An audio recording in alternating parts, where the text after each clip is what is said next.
Okey, bismillahirrahmanirrahim. Assalamualaikum warahmatullahi wabarakatuh dan salam sejahtera. Cikgu ucapkan dekat semua pelajar-pelajar yang tengah tengok video ni. Okey, nama cikgu Syakir. Untuk yang dah tengok video cikgu sebelum ni, kenallah cikgu siapa. Yang belum, okey, nama cikgu Syakir Cikgu Syakir. Okey, so untuk kelas kita kali ini, kita akan jalankan secara online juga macam kelas-kelas sebelum ini, iaitu melalui rakaman video yang cikgu tengah buat sekarang. Okey, pelajar hanya perlu tengok video ni sampai habis. Lepas tu akan dibagi tugasan. Nanti cikgu akan beritahu muka surat mana yang korang kena buat. So, untuk sekarang ni kita akan teruskan dengan bab 3, subjek sejarah tingkatan 3, bab 3, iaitu pentadbiran negeri-negeri Melayu bersekutu. Okey, untuk minggu lepas kita dah cover 3.1 ni, iaitu kekayaan hasil bumi di Perak, Selangor, Negeri Sembilan dan juga Pahang. Okey, kita dah tengok, kita revise balik. Kita dah tengok dekat Pahang, dekat Perak yang ada banyak hasil biji timah. Okey, dekat Pahang yang ada banyak emas, dekat Selangor pun ada banyak biji timah. Okey, dekat Negeri Sembilan pun. Okey. Lepas tu kita tengok macam mana dia uruskan biji timah dia. Okey. So untuk kali ini, untuk kelas kali ini, kita akan teruskan pula kepada tajuk 3.2. 3.2 ni ialah penguasaan kuasa British di Perak, Selangor, Negeri Sembilan dan juga Pahang. Macam mana British ni dia meletakkan kuasa dia dekat dalam pemerintahan 4 negeri ni. Okey. Kita terus masuk kepada penerangan dia. Okey, ini penerangan dia. Perubahan yang berlaku di Eropah, khususnya perkembangan perindustrian, menyebabkan British memerlukan bahan mentah yang mencukupi daripada alam Melayu. Maksudnya perubahan yang berlaku di Eropah, khususnya dalam perkembangan perindustrian. Maksudnya bidang industri dekat Eropah ni semakin berkembang, semakin maju. Jadi untuk sesuaikan dengan perkembangan tu, British ni dia memerlukan lebih banyak bahan mentah. Okey. Daripada mana? Daripada tanah Melayu lah, alam Melayu. Okey, lepas tu kita tengok poin yang kedua. Kemakmuran negeri Melayu yang kaya dengan biji timah telah mendorong British untuk meluaskan kuasanya ke Perak, Selangor, Negeri Sembilan. Okey. Dan juga Pahang. 4 negeri ni. Lepas tu kita tengok bawah dia, ini ialah strategi strategi yang digunakan oleh British untuk menguasai negeri-negeri Melayu, meletakkan kuasa dia dekat negeri-negeri Melayu. Yang pertama, dia menggunakan taktik manipulasi, desakan, ugutan serta menandatangani perjanjian dengan pemerintah tempatan. Okey, ini ialah teknik-teknik yang dia gunakan. So untuk video kali ini kita hanya akan cover manipulasi sahaja dulu. Okey, kita akan tengok macam mana British ni dia manipulasi keadaan dekat setiap negeri tu untuk dia letakkan kuasa dia dulu. Okey. Poin nombor 2, ini semua bertujuan untuk meletakkan negeri-negeri Melayu di bawah pengaruhnya. Okey. Slide yang berikutnya. Okey, ini ialah strategi manipulasi. Kekacauan dan keadaan yang tidak stabil di Perak, Selangor dan juga Negeri Sembilan memberi peluang kepada British bagi memanipulasikan keadaan tersebut untuk kepentingan dia sendiri. Okey, manipulasi ni kita boleh tengok berlaku di 3 negeri, iaitu Perak, Selangor dan juga dekat Sungai Ujong Negeri Sembilan. Okey, dekat 3 negeri ni British jalankan dia punya taktik manipulasi tu. Kita terus kepada slide yang berikutnya. Manipulasi British di Perak. Okey. Yang pertama, dia menggunakan perang larut. Dia menggunakan situasi perang larut tu untuk kepentingan dia sendiri. Okey. Perang larut dia berlaku di antara 1861 hingga 1874. Poin yang pertama, pemerintah Larut, Tengku Menteri Ngah Ibrahim membawa masuk pelombong-pelombong Cina untuk memajukan pelombongan biji timah di Larut. Okey, apabila dia bawa masuk pelombong-pelombong Cina ni, perang Larut pun tercetus sebab kumpulan Gihin dan Haisan daripada kumpulan pelombong Cina dia bergaduh untuk memelihara hak dan kepentingan diorang masing-masing. Okey. Tengku Menteri Ngah Ibrahim ni dibawa masuk pelombong Cina, lepas tu pelombong-pelombong Cina ni bergaduh sama sendiri. Okey, dari situlah tercetusnya perang Larut. Poin yang seterusnya, ini menjejaskan perdagangan biji timah di negeri-negeri selat. Negeri-negeri selat yang macam kita dah belajar dekat bab sebelum ni, okey? Dekat bab 2 kita dah belajar pasal negeri-negeri selat, okey?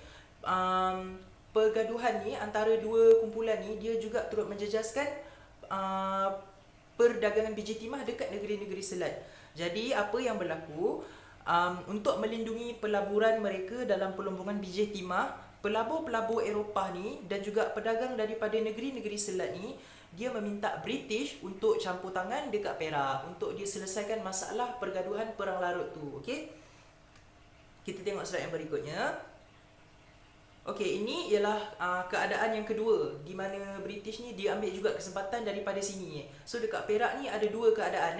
Yang pertama ialah perang larut tu, yang kedua ialah perebutan tahta Kesultanan Perak. Jadi British gunakan dua-dua keadaan ni untuk kepentingan dia, untuk diletakkan kuasa dia dekat Perak tu. Okey, kita tengok poin yang pertama. Mengamalkan sistem penggiliran dalam pewarisan tahta. Okey, Kesultanan Perak ni dia mengamalkan sistem penggiliran. Okey, dia panggil sistem penggiliran dalam pewarisan tahta dia. Sistem penggiliran ni apa? Sistem penggiliran ni maksudnya hendaklah melalui 3 jawatan, iaitu Raja Dihile, Raja Bendahara, Raja Muda.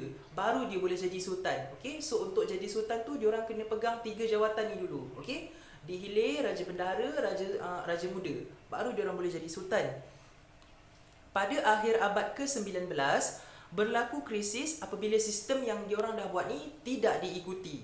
Okey, selepas kemangkatan Sultan Ali, Raja Ismail, iaitu Raja Bendahara pada masa tu, dia telah dilantik sebagai Sultan Perak setelah mendapat sokongan pembesar Hulu Perak. Okey, Raja Ismail juga turut mendapat sokongan daripada Menteri Larut. Okey, Menteri Larut yang tadi tu iaitu Ngah Ibrahim tu. Okey, dia juga menyokong supaya Raja Ismail ni dia menjadi sultan. Walaupun jawatan dia pada masa ini hanyalah Raja Bendahara. Ingat tak? Dia kena melalui 3 jawatan.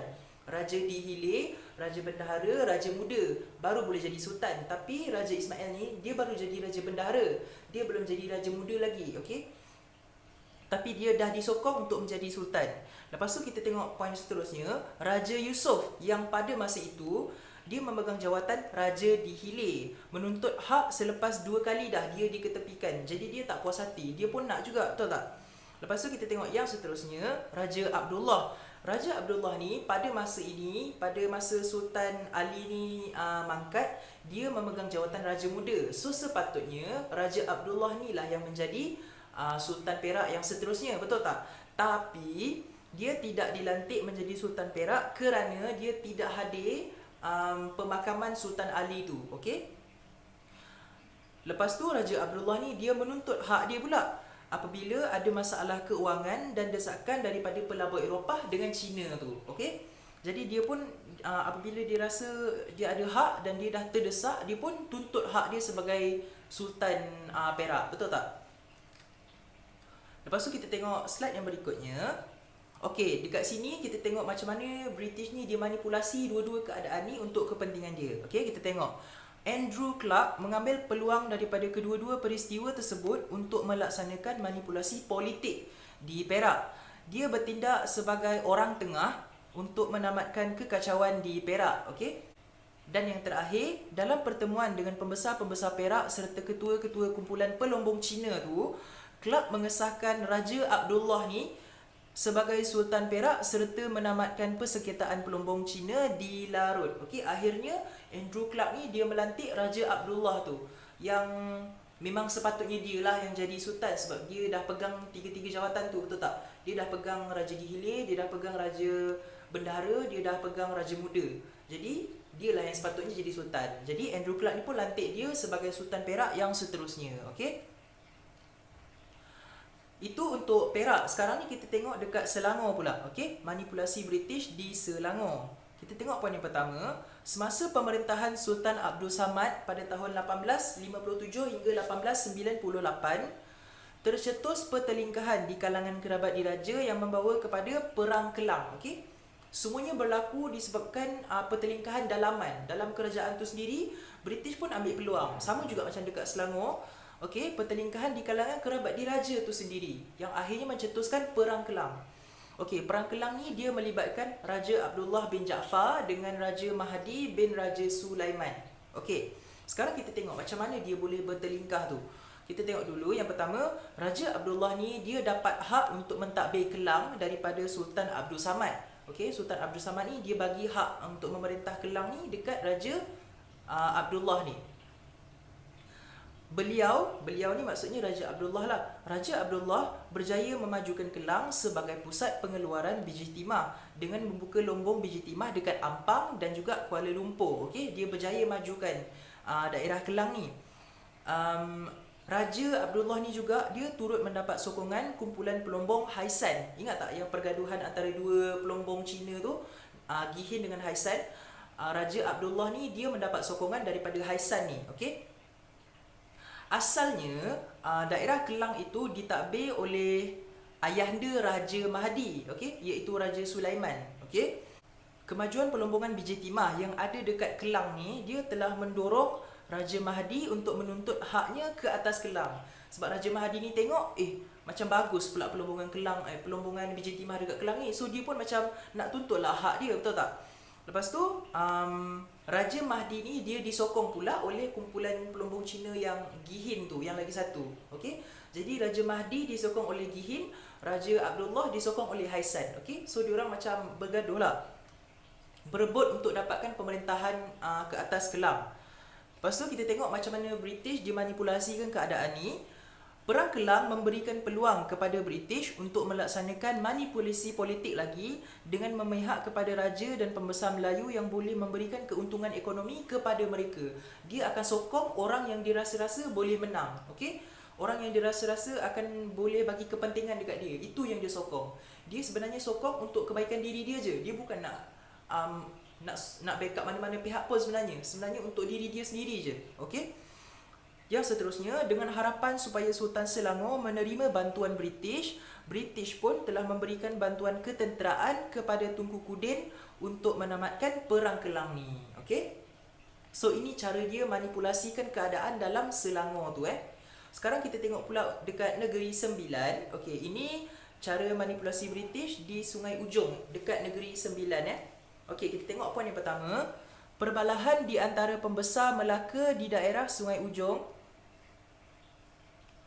Okey, ini kita tengok poin yang pertama. Perbalahan di antara pembesar Melayu di daerah Sungai Ujong memberi peluang kepada British. Okey, sama juga macam tadi. Semuanya sebab pertelingkahan dekat dalaman tu. Orang luar boleh masuk campur. Okey? Dia berpunca daripada saingan pembesar-pembesar untuk menguasai Sungai Linggi. Okey? Pembesar-pembesar berebut untuk nak kuasai Sungai Linggi. Kenapa dia orang berebut nak menguasai Sungai Linggi? Kita tengok. Merupakan laluan yang penting yang menghubungkan Sungai Ujong dan Rembau ke Melaka. Okey? Sebab Sungai Linggi ni dia laluan yang penting. Jadi semua orang berebut nak Sungai Linggi tu.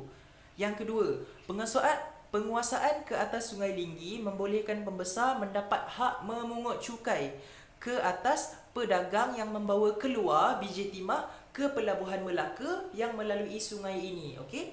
Jika diorang Sungai Linggi itulah, jika pedagang dia nak bawa keluar biji timah ke pelabuhan Melaka, diorang akan melalui Sungai Linggi ni. Jadi pembesar yang menguasai Sungai Linggi ni dia akan diberi hak untuk memungut cukai daripada pedagang-pedagang tu. Jadi sebab inilah diorang berebut nak Sungai Linggi tu. Diorang nak dapat hak memungut cukai tu. Okey? Seterusnya kita tengok melibatkan Datuk Kelana, Datuk Shah Bandar dan juga Datuk Muda Linggi. 3 orang dia melibatkan 3 orang ni. Yang cikgu dah highlight warna merah nama dia tu Lepas tu seterusnya terakhir sekali, British memberikan bantuan ketenteraan kepada Datuk Kelana untuk mengalahkan Datuk Shah Bandar, dan dia berjaya kalahkan Datuk Shah Bandar, tapi akhirnya hak untuk memungut cukai itu dikuasai oleh British juga. Okey, tak dapat pun dekat Datuk Kelana. Jadi dekat sini kita boleh nampak cara British ni dia manipulasikan keadaan tu, tapi akhirnya dia yang dapat manfaat. Okey. So cikgu rasa itu saja kita cover untuk kelas kali ini. Kita cover untuk manipulasi saja dulu. Tajuk berikutnya kita akan tengok macam mana British ni desak dengan paksa kerajaan-kerajaan negeri-negeri Melayu ni untuk terima dia punya perluasan kuasa tu. Okey. So untuk kelas kita kali ini, latihan yang cikgu nak korang buat, boleh tengok pada modul ni yang dah dibagi. Okey, tengok pada modul ni, buka pada muka surat 6. Okey, buka pada muka surat 6. Okey, kita dah buat muka surat 5, kita dah buat dah minggu lepas. Jadi untuk kali ini buat muka surat 6. Semua pada muka surat 6 ni dia melibatkan cara British manipulasi itulah. Okey. Kalau nak tengok balik jawapan-jawapan dia, boleh refer balik kepada video. Cikgu dah explain dah, semua jawapan dia ada dekat situ. Okey. Jadi kalau ada apa-apa masalah, ada apa-apa soalan, ada apa-apa kekeliruan, boleh tanya dekat grup WhatsApp yang dah disediakan. InsyaAllah cikgu try jawab. So, sampai situ saja untuk kelas kita kali ini. Assalamualaikum dan salam sejahtera.